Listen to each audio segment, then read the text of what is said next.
Hello mga idol, oh. Kakain tayo ngayon. Kasama ko si Utol. Ayan, oh. Yan, magbumok lang tayo ngayon ng what? Ito lang yung ulam natin ngayon. Ito, talbos ng kamuti. Wala eh, walang kape tayo ngayon. Tapos ano ngayon tawag dito, Tol? Kita niyo ba yung dahon niyan?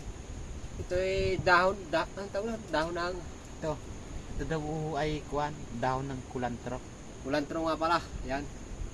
Pakain yan, titikman namin kung masarap. Tingnan natin kung masarap ito. Ito yung aming tubig. Wala kasi aming tubig, naubusan. Baso. Baso. So let's go, kakain tayo mga idol. Kakain tayo, Tol. Woo! Oh, kain. Ayun lang ulam namin.